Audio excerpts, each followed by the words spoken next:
Welcome to the Business of Soul Searching podcast. I know you could be anywhere in the world right now, and yet you're right here with me. I appreciate that more than you know. My name is Erin, and this podcast covers entrepreneurs that have taken calculated risks and continue to inspire others to do the same. I usually don't do a proper who's who, but since we have three people today, it might be good to identify whose voice is first. So, yeah. Do you want to introduce yourself, Nikolai? Sure. Hi, my name is Nikolai. I don't know what you do. Okay, you can just say hi, I'm Nikolai, and then yeah. say hi, I'm Erin. Yeah. Okay, I'm Nikolai. And I'm Erin. All right, so if people listen, you can know who's who. So Nikolai, this is our second time because you are one of the 7 people of the episodes that got lost forever, and all 7 had said yes. So you're one of the 7 returners. So thank you. I feel very privileged to have had a podcast lost by you. Yeah, thank you. Computer crashing and Yay, technology. backup drive, Google's everything failed. Actually, it's funny. Yesterday when I was doing my dress rehearsal, my technology failed, and it was really awful. So It always fails. And then Erin, we were talking about doing this as well, but when we were first talking about this, you didn't have a podcast yet, so we were waiting. But now you have a podcast. It was for me, it was a long waiting period. I feel like trying to work with a co-host, and then I realized that I would just do better on my own. In the beginning, it's hard to I don't know how the both of you feel about it, but it's hard to work with someone and work around their schedule when your schedule's already jam-packed. So right. you know how busy, what I do throughout the week. So I kind of had to roll solo. So, but yes, it's out now. But yeah, so the 3 of us, we all used to work together. yay. I know. Erin and I still work together. But we all got along. But so it was funny. We all just had lunch together. I was like, what I call you both? Badass lady entrepreneurs. I'll take that. I like that. Yes. I like that a lot. Right? And that's a good sales pitch, people. Just compliment people. But it has to be truthful because people can smell out bullshit nowadays. So I think that's important to be authentic to who you are. Absolutely. But so you are coming fresh off a TED Talk, and Erin and I want to fucking pick your brain about this. Yes, Totally. absolutely. And how you got selected, that whole process, please. Yeah, absolutely. So I just did a TEDx talk, which is an independently organized TED Talk at Salve Regina University in Newport. And honestly, my story is not super exciting. I had a friend who worked at Salve Regina University in student and academic affairs. And what was cool about this TEDx talk is it was actually completely independently organized by students, which is pretty impressive because they had to do a lot of work. And for being 19 to 21 years old, I don't know if I could have pulled that off. So my friend who was helping these students organize the TED Talk and kind of just mentor them along the way, posted just randomly out on Facebook, hey, there's going to be a TED Talk at Salve, and they are requesting proposals now. So if you want to submit a proposal, here's where you do it. So I thought, what have I got to lose? I'm going to submit a proposal. I love TED Talks. So I submitted it, and I didn't hear back anything probably for a month and forgot about it. And then I heard back that they accepted it. So it was kind of something I didn't expect to happen. But and really then cool. How did you feel when you got the acceptance? You're like, oh wait. Actually, yeah, I went, oh shit. Yeah, right? Because you're you forget about it. For real. Because my plan was, I literally saw the call for proposals the day before they were due. So I only had 24 hours to put my proposal together. Yeah. So my plan was to think of something I knew I could talk about and I could develop into a talk if I if I got picked. So I submitted a proposal almost on the fly. And then when it got accepted, it was reality time that now, that talk that I just said that I could do, I have to now make that talk. I have to create it. I can't just talk about it. I have to speak. Yeah. And presenting, I'm sure, is much different from just chatting with friends and educating them on what you do. Yeah, it's even just to submit the proposal, you have to be very clear in what your expectations of the talk are and what your outcome is going to be. So even when I had to submit the proposal, one thing that's required of all TED Talks is they have to be what's considered to be innovative, or they have to propose an idea that feels new and exciting, or that there just hasn't been a lot of talk about just yet. And you have to show that people are going to come away from your talk with something. It's not like I can just go have a conversation with people. I have to kind of have an end game and say people will walk away with this knowledge or thinking about this question. Wow. Yeah, so even going into it, you already have to have your wheels turning about, like, what is this talk going to look like? Do you feel like that process kind of demystified it for you in a good way? Because like I expected, like, I don't know how you do a TEDx talk, so I was like, I would never even try to do one. And so now you're talking, and I'm like, I know how to fucking submit a proposal. I could do that. No offense to you, but Yeah, like, no, that's okay. isn't that the lesson of life? We all have to just keep hearing the same stories to reinforce that, like, stuff that Maybe seems we could hard do is it. just little steps. Agreed. Yeah, and to be open to it, honestly, I feel like, I don't think I would be. why not? Scary. A lot of we're doing something scary. Entrepreneurship is scary. You Terrifying. can do it. We work in the mental health field. Yeah. Well, there you go. You're- That can be you're- scary. We do. Yeah, we Seriously. take accountability for our lives plus other people's Very lives. true. Yeah. Transporting and Totally. So we deal with fear all the time. Yeah, but talking in front of people. Ooh. Yeah. Oh. But if it's something you know about and something, I mean, there's going to be fear, right? In general, and I feel like what I've noticed is to address the fear and push through it, like to not ignore it and try and push it away. But it depends. There's always calculated risks. Some things it's not like putting your head in a lion's mouth. It's not worth Sometimes it. I'm interested in both of you. Like, you both are in becoming brands and entrepreneur and future entrepreneur, Aaron. I guess you are now. Right? I don't know how that works. I guess you always everyone has are. their own, There's like, different oh, you haven't until levels, but you're both Yeah. breaking out into the business world on your own. I mean, we were together for a year, and I guess we got along a little. We got along okay. We don't hang out ever. Yeah, you didn't bother me that much. Yeah, but like every day for I don't work there anymore. For every day for that year, you're like, I'm going to work this job for X amount of time, and then I'm going to go off and do private practice. And I'm so used to being someone who says things, never does them, or knows people like that. So when you do it, or then when I first met you, Aaron, you're very much like that. I was like, oh, that's how you do it? You actually just do it.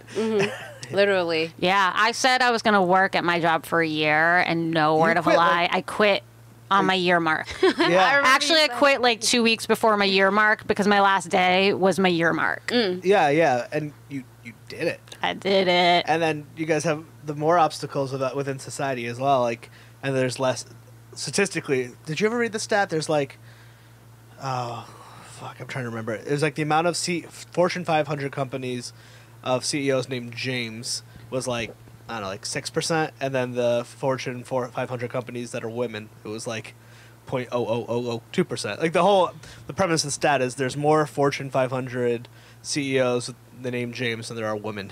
It's crazy. So I've you- never heard that statistic, but I I gotta believe have to it find it. completely. I do. It was a Yeah. meme, so maybe it's not true, but Well, you mean memes aren't always true? I know. Oh my God. but for both of you to brave out into businesses with all odds against you, like, how does that feel? It sounds scary. You want to talk about that? Yeah, well, I mean, Well, I Aaron, have- the double whammy, because then Exactly, you're a woman of black color. woman. So I actually have been reading a book, and this book just talks about being a woman of color and still being able to just foster your leadership skills and utilize them, even though you're being oppressed. So one of the chapters was really talking about the fact that even though you're oppressed in the workplace or wherever you work, like whether you're an entrepreneur and you're in a predominantly male field, that if you are the out group, there's a strength to that because you are observing. Like usually if you're the underdog, people aren't watching you. They're not keeping their eye, oh yeah, like you know, whatever sports team it is or whatever type of person. So you get the strength of being able to observe your superior, so to speak, and find out what makes them tick. What are their strengths and their weaknesses? And then you can utilize that to support yourself and to kind of build yourself up. So that was something that I took. I think that it's hard. It's scary. Some days I feel like I don't want to, not that I don't want to do this. It's scary to be the example. Like, it's scary to be the person that has to, like, educate people and lead people and be, like, the first person doing whatever it is. It can be very scary and overwhelming when some days I just want to be, like, on vacation. Absolutely. So that's my take. But then there's the gratifying piece when people are like, oh, wow, you do that. I'm you know, maybe I'll try doing that. It's when people message me or when I speak to them in real life, that's when it comes full circle. And it's worth it for me. You know? Yeah, absolutely. But it can be very scary. So yeah. What's is that term? Fruits of your laurel or whatever? What, since you've been doing private practice now for a while. Yep. I know you hate, I tell the story all the time. I think you kind of hate it because I embarrass you. But I remember we got lunch together, like right after, the first time we saw each other after we, you went private practice at Fellini's. Yes. Did either of you watch Sherlock?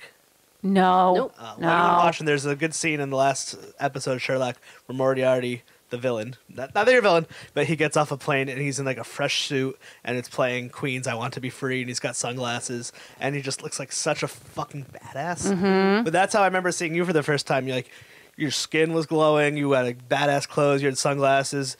You know, like when someone, that feeling of you lose stress and your shoulders go higher. You just looked so happy and you're so relaxed, which was the year I knew you before. That was not the case. Yeah, you were always very stressed out. And, totally. And we were sat down, like, how are you? Like, I'm good. I was like, that's it. You're like, I'm just really happy right now. Yeah. So can you talk about that experience of like the year-long stress to take the risk and living in it? Very Totally. Cutest little puppy next to us. With my puppy, which you guys can't see, but she's adorable. She's sleeping.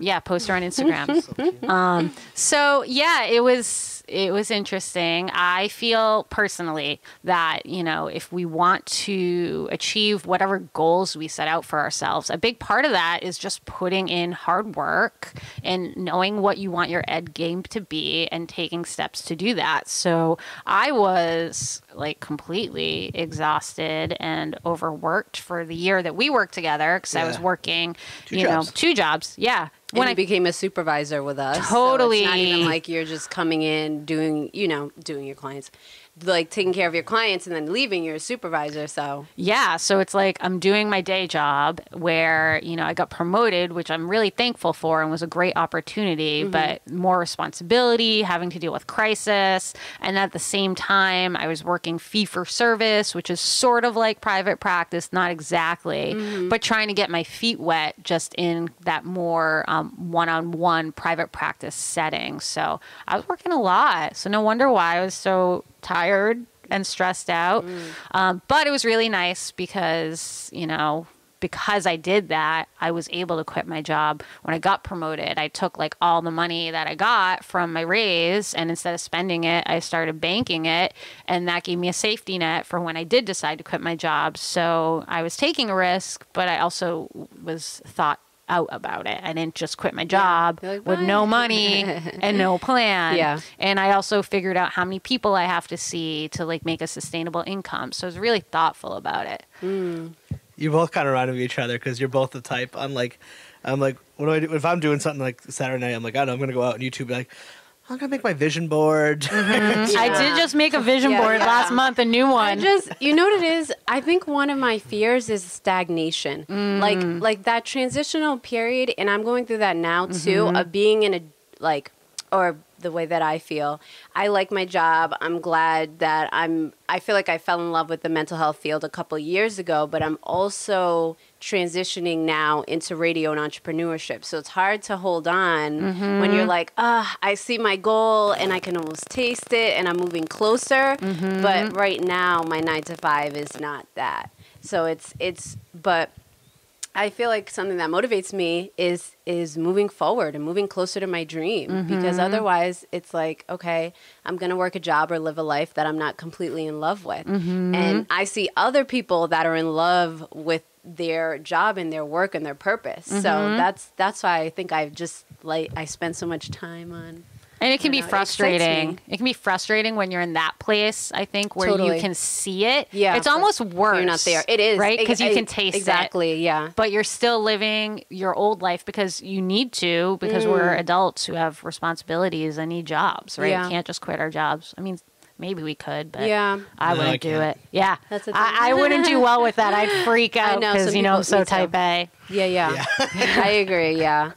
My type A friends. My I secret know. type A-ness. Exactly. Secret. I know, Scary. it's so not well, secret. You know what's interesting is like, and I kind of identify with this too. Like, you have your type A side, but then you have your like fly by the seat of your pants side that you talk about. Yes. So like, can you just talk about balancing that? Because I know it can get a little bit much for me too. Yeah, it's so funny. Sometimes I joke with clients or just with people in life. I call myself like a recovered type A person or recovering type A person, the way like someone in AA would say, "Hi, I'm Nikolai and I'm an alcoholic," except "Hi, I'm Nikolai and I'm a recovering type A personality." Totally. And I feel like it's just constantly been a journey of being self-aware and noticing when those sort of anxious, perfectionistic characteristics creep up in me. And sometimes if I want to indulge in them because it feels effective, or I'm like having a really low-key period where I can be a little crazy with stuff, I do it. Good. And then other times, I try and check and see when it's not so effective. Like if I have way too much on my plate and then I'm trying to be way too controlling about it, it's just best for me if I can just learn to let go. And that's normally when I go do some yoga. Or I do some like self-soothing, Creative. some like, relaxing side stuff. of the brain. Yeah, just to like get out of that really analytical, left brainy stuff that's going on. Yeah, because I feel like I was the last person I actually interviewed. She was talking about that, like we call it like recovering perfectionist side, right? So like Pam, our original supervisor when I signed on, would talk about that, and so she really just spoke about that there are benefits to being detail oriented. Oh, absolutely. So there are times, especially like when running a business, when you're doing a walkthrough for a new space and you need to look at every single facet, not just like, oh, this is a nice sized room, like I can imagine it. It's like, wall plugs and just different things that, a type A person would excel at. But then she'd also say she would balance it, like you said, with things, for the creative side of her brain to, just balance it. But it's hard. That anxiety is hard to manage, and I always think of our clients. our new boss, Lindsay, who took your job, who is awesome, and I don't think we'll ever hear this, but if she does, you're awesome. And Pam's awesome too. Yeah, You'll probably also agreed. never hear this. I have liked my supervisors. Yeah, I've been very happy. Yeah. But she just dropped some knowledge the other day, and we were in a meeting, and she was like, I think she was saying that there's like I was trying to say, I can't remember the quote, but it was basically the message is like sometimes it's better just to get something done than never get it done at all. Like I had a friend in college who would always fail he would write a paper and he'd be such a perfectionist, it would be so late he would fail. And then like the message of that is like sometimes it's better just to get it done. Yeah. And then so you guys have to balance that. You want to be perfect. You got time constraints and when I was in life. graduate school, you know what someone said to me that was similar that really helped me? I was stressing out about papers and exams in grad school, and I was being super type A, and this person said to me, they said, Nikolai, why don't you just try to get a B? Like, instead of trying and aiming for an A, just make your goal be that you want to be. And I was like, wow. That really actually impacted me, because the point being I can choose like what I want to try and achieve. And really, when you're in grad school, what is the difference? Getting an A like is not going to like get me on like summa cum laude. They don't do that. Really? Nope. Nope. So it's just my own ego. Why not just get C's? Well, you have to get at least a B in grad school. Oh, okay. Yeah. Is it B or B? It's B. Mine was B, I believe. And I know you go to Rick where I went. I think it's a B. A solid B. See, this is a stupid. I get mad at that stuff. Then why don't they just make everything pass fail at that point? I don't know. Well, hey, some people do that. What's the point Brown of University C, D, and does. F if they don't matter? Like Yeah. a C is an F essentially, and then a B is an A. But It's I true. get way too annoyed at things like that don't matter. I don't have an answer for let's that. ignore me. I agree. You know, I agree because I'm totally into school reform because I almost failed out of high school and I did fail out of college for undergrad and then tested back in, and it's a long story. Oh, I Maybe got I'll do some time. a I want to hear podcast about on old that. Aaron. We always hear I know it's like glimpses of that. Were you like a bad kid? I was. So I grew up in a household where my parents very religious, very hardcore Southern Baptist, nice people, but they just everything is black or white. And so, so having that, I felt like I didn't really get to express myself. So when I turned 16 and I got a little bit of freedom, I kind of hit the wall. Oh, yeah, so, yeah. And then it was like this push or pull of like, I feel like everyone when they're 16 or most people want to, like even developmentally, when you look at psychology, you're trying to build your identity. You're trying to test things out to see what you want to do. So long story short, I just kind of got involved with the type of crowd that would like come to school drunk, smoke in the bathrooms, leave early. Those so were I'm my skipping friends, school. too. Yeah, very to me at Nikolai? the time. Maybe. Very nice. That must be why we all get along. That's why I know. Yeah, but I was too scared to be bad, so I would hang out with the kids, but Yeah. I wouldn't skip class. I would do it. I was like for it. Like if there was bad, I wanted to like my ex had the party house. So I guess we can talk about that now because we're not in high school anymore. So like so he had a hot tub, so we'd skip school and like, you know, have some Mike's Hard Lemon, you know. Mike's are lemonade. Do High school. the high school, Crazy. exactly. Yeah, I think we've all So, been there. long story short, that led into college, and it kind of just started to spiral out of control. Because it's like as you get older, you can do more things. You Oh, can yeah, you're then absolutely. 18. You can go get cigarettes. You don't have to have someone get you cigarettes. You know all these things. But long story short, going to a particular counselor helped me get back on track, which is why I fell in love with this field. That's so great. Well, it's funny because now like So that's a shortened, edited that's good. version of yeah. Well, now pot's like basically legal. I mean, it's legal in Mass, which is like 3 feet away. Yeah, yeah. And I don't do it. yeah. And like now that I can have it, like I drank more out. No. I probably started drinking at 20, and I was done by 22. Yeah. Yeah, I was like, once I You- can have something, I'm like, Exactly. Where's the allure? Yeah.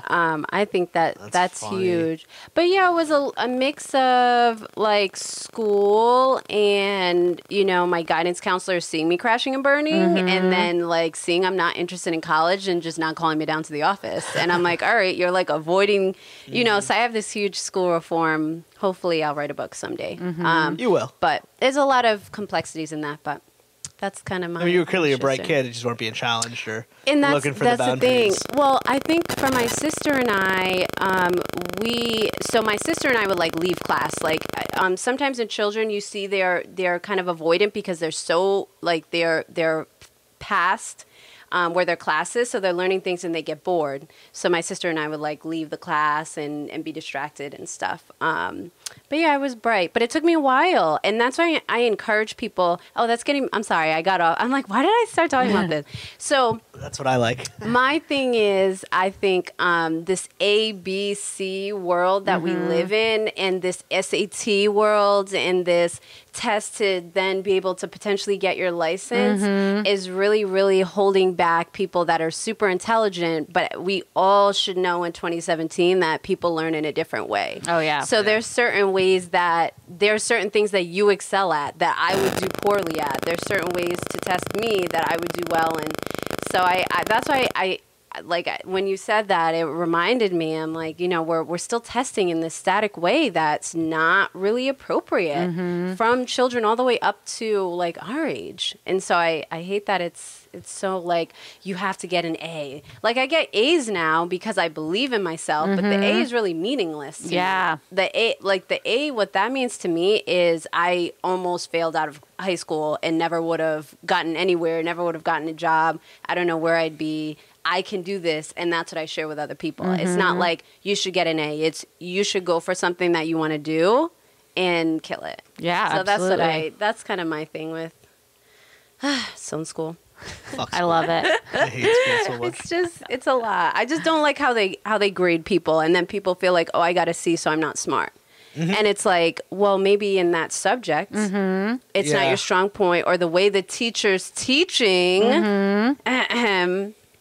is just not the way that you learn. So I have a question for both of you as a therapist and future therapist. We always talk about faith at work, which I always find interesting because I'm an atheist, but I guess so, which means I don't really think I give enough thought and time to think of how faith works. But how do you work with clients who have opposing a various faith or like a barrier or use it to their advantage? Yeah, I mean, I'm not an atheist. I identify as agnostic, which basically means I acknowledge I have no clue what could be possibly true or not true. And so I think in that way, it kind of helps me when I work with people who come from all sorts of different religious backgrounds, because who am I to say that what you believe is wrong or right? Yeah. You know, so true. But I do consider myself, because I'm a yoga person, I do consider myself to be a spiritual person, and I think that just informs the way that I work with people. I believe that the end of the day, we all come from the same whatever, and even like from a standpoint of just pure science, like at the end of the day, we're all made up of cells, which are all made up of atoms, which atoms make up everything. They make up karma, which is my dog. They make up the table. They make up everything in this room. So, we all, I think, have a connection between us. And so for me to just have that belief myself, I think that makes it really easy for me to work with people who are different, because I really do believe, even if we have different values or different belief systems, because we're all kind of from the same thing, like there are things that always bind us or connect us. Yeah.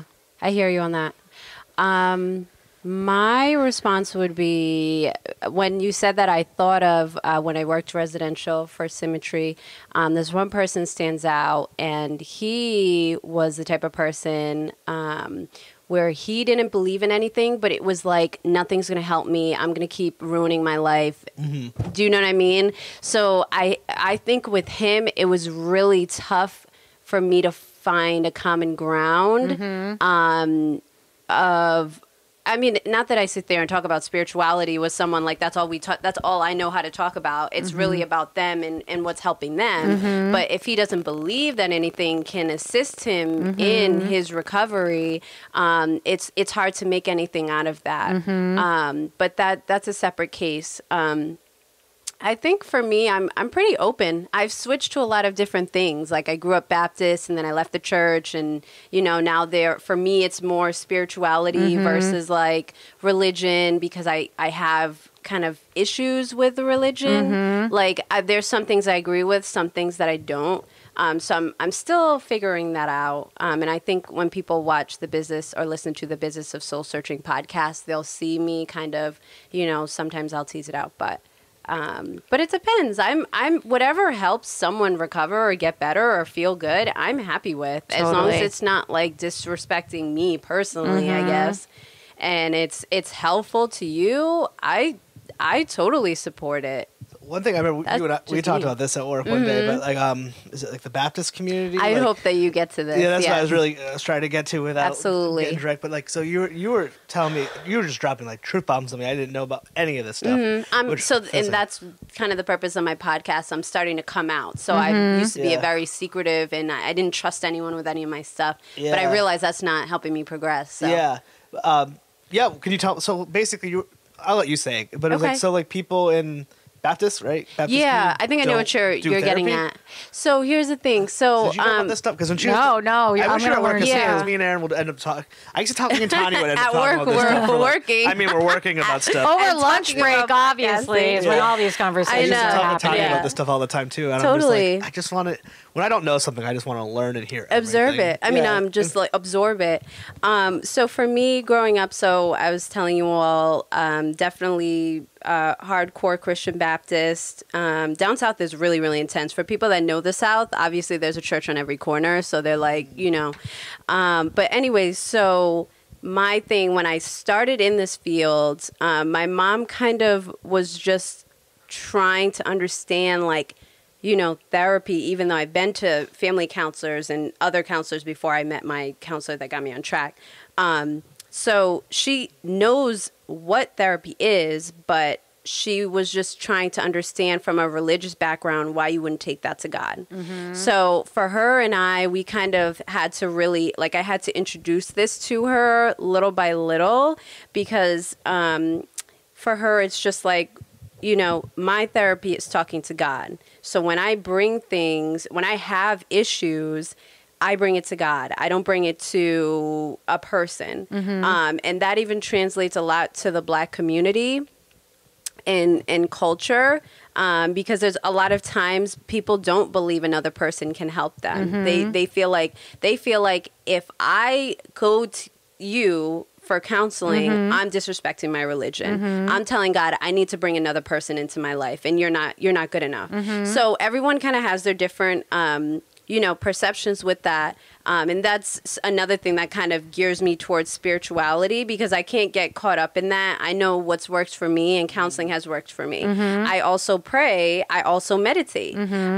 So I kind of take what I need from different things and use it. And I know that as my brand gets bigger, there's going to be more attention and people are going to have their opinions. But like I said, I just do what works. But there is a conflict, and I know that's coming. No, I like you more because of that. And I guess maybe I'm more agnostic. I guess I feel like that way. Maybe. Because atheist is like, I don't believe in anything. I know, they're such dicks. They can be kind of. That was the person I was just talking about. Yeah, right? And they really are. And I've been there's a show on CNN. If you watched Believers with Reza Aslan. Nope.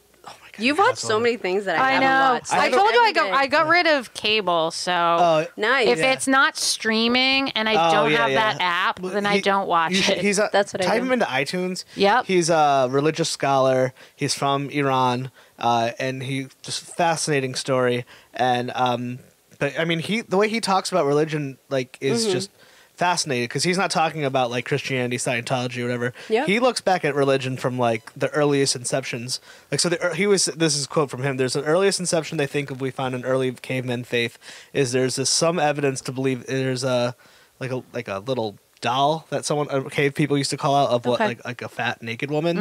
And some people try to say that was our early figures of symbolism of like some sort of religion. And then the other historians say no, it was pornography. Interesting. Which I don't know why, I just think that was so funny. It's all perception, right? But then he just talks about it in such great length. And then I've been realizing, I'm like, well, I was probably more militant or more of an asshole atheist when I was younger, and now I've come I'm like, you know what, I don't believe in it, but why can't I listen to more? Yeah, true. Like Buddhism, just learn. It's not like, because I listen to what you have to say, I automatically I have to believe it now, or I have to practice it. And there's such a separation of spirituality and faith. Spirituality and religion are almost two different things. Yeah, right? definitely. And, which I think is cool. And I'm still not like there, but I get so much respect for people who are open about it. I was like, you shouldn't feel ashamed about being religious. And I should never, hopefully I never make anyone feel that way. But in the past, I definitely have. Yeah.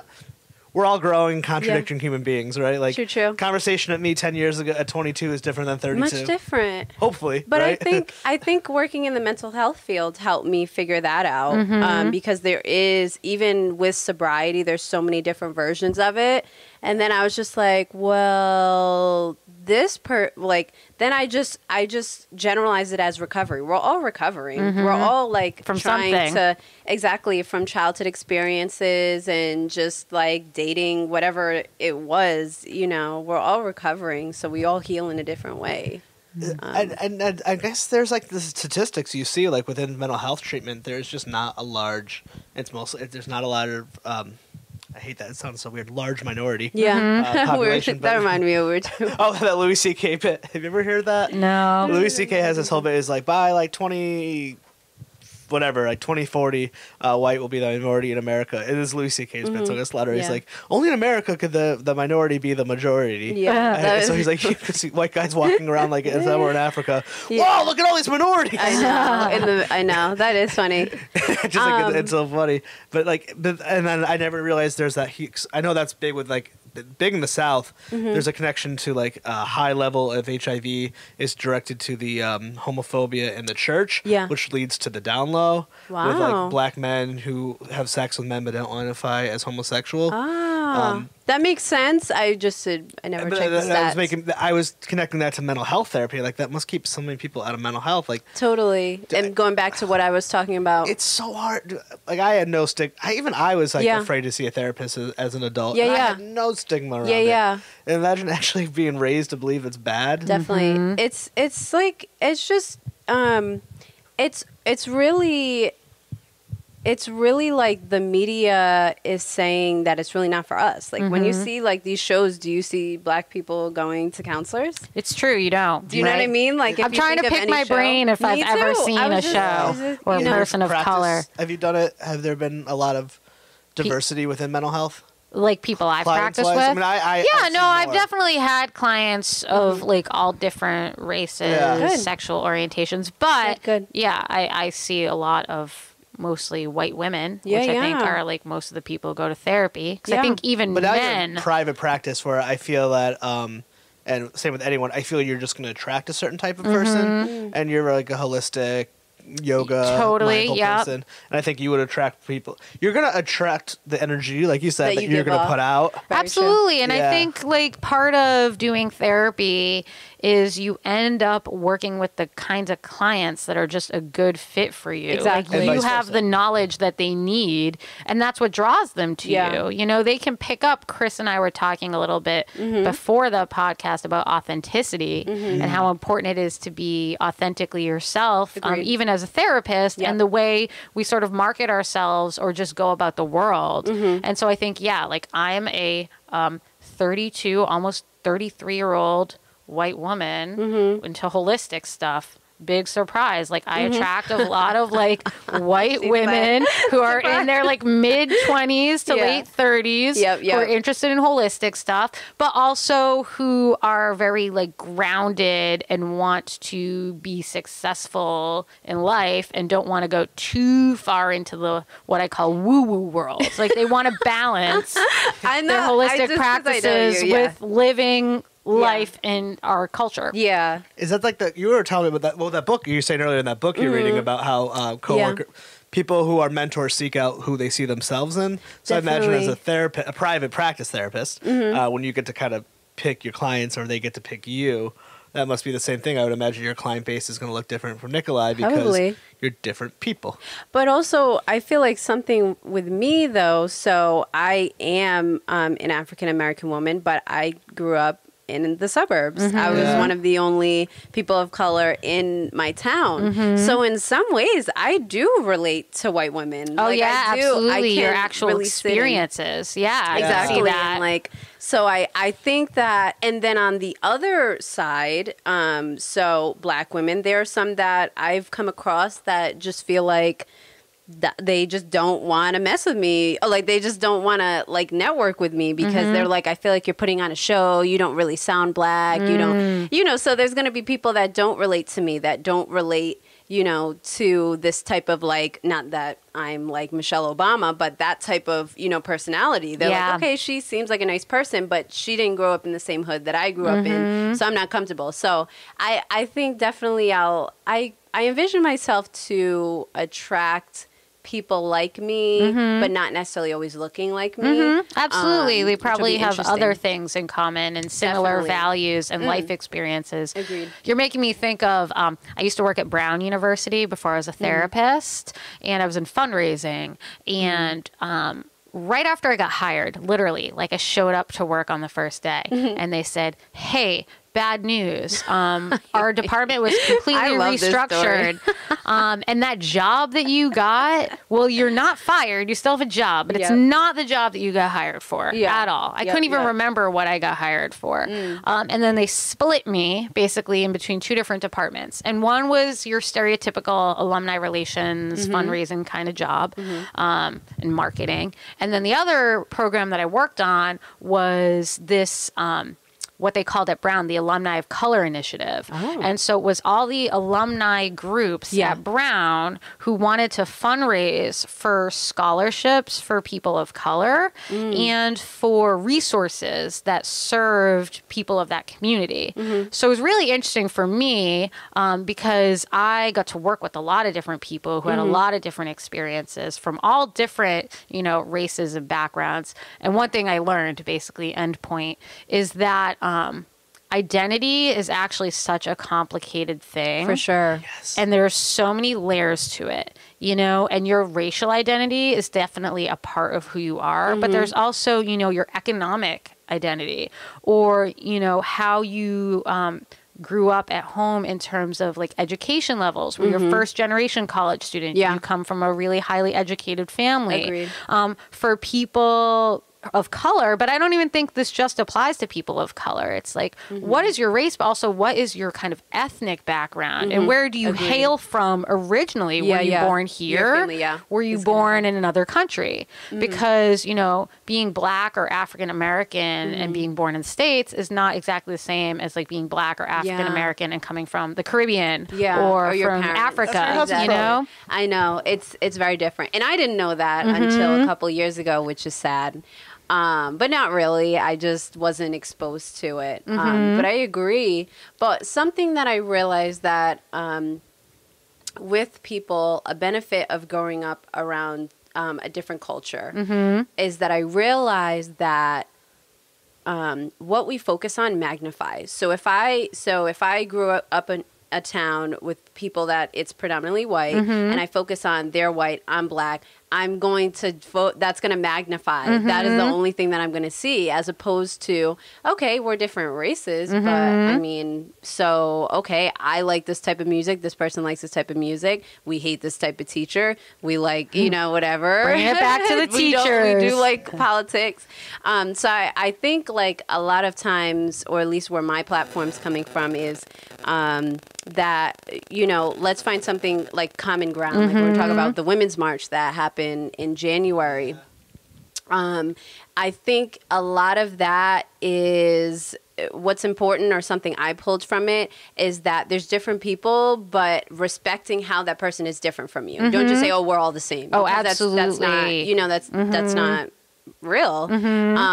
But understanding we're all suffering, maybe in a different way, but we're suffering. So how can we band together and kind of accomplish our goals? Yeah. And being able to talk about the ways that we're different and just like own that. Comfortably. Yeah. Because I think a lot of people, when it comes to identity, and especially with race, like it makes people It's touchy. uncomfortable. It's then they touchy. just don't talk about it, which Exactly. I think just makes It's it even worse. Yeah. It's like even worse. Yeah, it's like the elephant in the room, that old Yeah. cliche. Like, let's just like talk about how we're different. And if we can just accept that we're different, then we can actually try and like understand and support each other. Yeah. If we don't talk about it, then nothing's going to get done. And that's where I think with this whole Trump situation, I think a big part of that is because people are just trying to avoid things instead of confront them. And Yeah, people don't want to I agree. actually like open up and talk about our differences and what makes us uncomfortable. Yeah, and that's where cognitive dissonance, I think, comes in. Like, people don't want to hear a different narrative than you're used to practicing in your brain. It's scary. So it's like, okay, this person's telling me this new information, but the information in my brain, even down to like biologically, if you think of neurons or how they're used to firing, it can be scary, but it does need to be talked about. Because if you're in a relationship, so if I'm obviously with my husband, but if he cheated on me and then or something happened and then he just didn't talk about it, that's Right? like even worse than us having a clash of like, Yes. oh, what the heck? Like, him not talking about it, I would feel so invalidated. I would be like, so he just doesn't care enough to even let me yell at him or let me be upset with him. He would just rather just sweep it under the rug. So I totally hear you on the fact that I think slowly we're starting to talk about different things. I know me, like, I was trying to avoid this whole situation, even though I'm a woman of color. Yep. Like, imagine that. I'm trying to run from this situation. And then when Trump came into power, I'm like, you know what? I can't avoid it anymore. Yeah. And I need to just address my own feelings about this. And that's kind of what comes out a lot in my blog posts and my being unapologetically Black this year. And moving forward, because it is scary to be Black in 2017. I can understand and to identify can be really scary. Man, this is so much fun, but we actually all have to. I know. I could things. sit here and chat for forever. But we'll definitely do this again. Yes, please. And I would love such that. a bad time to like, oh, we're going to talk about being Black? Well, we No. just so people actually know we the have truth. to do. Oh, sorry. We all actually have to go do separate adult things, like grocery shopping, and that's the downside of not being billionaires. I know, adulting. I know we have to go adult. So where could people find you online, Aaron, and then Nikolai? So my personal profile is Aaron Alexander Edwards, and then my business profile is the Business of Soul Searching Podcast. You can find me on iTunes, and I actually just created an account for Google Play as well as SoundCloud. My IG is Aaron for CEO. Vote me in is my tagline. I love it. I love that so tagline. message me, like, if it's about business or you're struggling with something, if it's about getting out of a bad job or any women's issue or complicated relationship issue, message me and we'll work it out. Absolutely. And you can find me. So my business is called Empowerment Psychotherapy. So I am not as advanced as you guys with all your Instagram and your podcasts. So you can find me on good old fashioned Facebook, Empowerment Psychotherapy. You tweet. I do tweet on occasion. I have my moments. And you can also look up my website, which is empowermentpsych.com. So that's OMPOWERMENTPSYCH.com. And same thing with Aaron's, please, if anyone is out there and hears this, don't ever hesitate to outreach me, either through Facebook or, through good old fashioned email. I'm always happy to share resources and feedback. Agreed. I know I did another podcast earlier this year with Jenny Shee about being an entrepreneur and a woman, really, and wanting to find a way to balance business success with life and not feeling like you have to sacrifice your life to be successful. So I did that, and I ended up connecting with this really cool graphic and web designer who lives in Pennsylvania. So cool. You never know what can happen when you do podcasts. And really uncovered that she and I actually work in much of the same way, and sometimes she has some of the same struggles. So I'm happy to share feedback with anybody who wants it. Agreed. Are you ladies both open to be podcasts on their shows? Dwight Hurst, if you're listening. Yeah. So hit him up. Get him on your show, people. Yeah. We'll connect. Yeah, I think Erin and I are very similar. This is why I like her. We're all about being open to opportunity, right? Absolutely. And I feel like any opportunity is an opportunity to just move forward and see what the future holds for you. Yeah. Agreed. I never write anything off. I should never say never. Like maybe for like a white supremacist, you want me on your podcast, I won't do that. Your insight knows like, hey, this person doesn't feel right from working in this field. So it's pretty easy, I think. We're not busy enough to read that book, The Power of No. Yeah. So we'll get there. Maybe one day. All right. Cool. Well, thank you so much. We're going to do this again, right? Yeah, I would love to. Part This is two. fun. This could have been like 5 hours. I know. All right, everyone. That concludes another episode of The Business of Soul Searching. If the content discussed in this podcast interests you and you would like to hear more, feel free to email the podcast at thebusinessofsoulsearching@gmail.com. Also, make sure to subscribe to us. And most importantly, take a calculated risk this week. Don't do it for me, do it for you.